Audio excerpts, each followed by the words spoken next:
हरे कृष्णा। तो अभी मैं दिल्ली एयरपोर्ट पे हूँ। मैं दिल्ली एयरपोर्ट पे आया हूँ कुछ सामान रिसीव करने के लिए अपने रिलेटिव का। तो मैं बैठा था ऐसा ही अचानक, क्योंकि बहुत ज़्यादा टाइम लगने वाला था। जनरली इन सब चीज़ों में थोड़ा टाइम लग जाता है।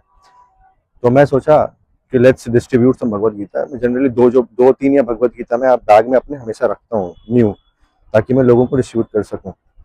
एज अ स्कॉन डिवोटी मेरी तो ये हमेशा सोच रहती है कि डिस्ट्रीब्यूट शिला प्रभुपाद बुक्स एनीवे। तो जब मैं गया तो मैंने देखा एक अच्छा खासा व्यक्ति सूट बूट में आ रहा है, और वो मतलब लग्जरी फोन है उसके पास, बहुत ज्यादा अटैक में ऐसे आ रहा है चल के। मैंने कहा इसको देता हूँ। मैंने इसको देने की कोशिश की, उसने कहा, बहुत गुस्से में बोला, just stay away from me, just stay away from me. तो बहुत ज्यादा गुस्सा हो गया।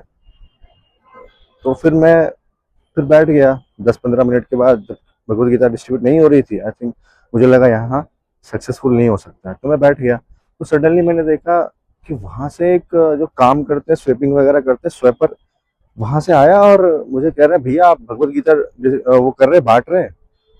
मैंने कहा हाँ। तो मुझे भी एक दे दो। तो मैंने उसको दिया।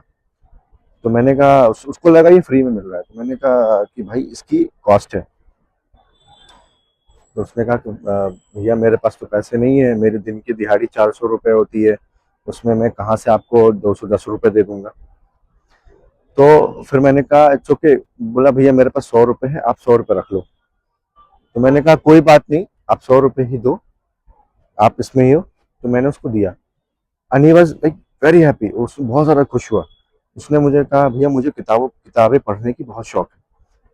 तो उसने, ध्यान दीजिएगा, उसने कहा किताबें पढ़ने की बहुत शौक है। उसने ये नहीं कहा कि स्पिरिचुअल बुक्स पढ़ने की बहुत शौक है। तो किसी न किसी बहाने से, अब ये जरूर ध्यान देना, किसी न किसी बहाने से भगवान अपने वाणियों के थ्रू अपने वाणियों के थ्रू लोगों को भक्त बनाते हैं।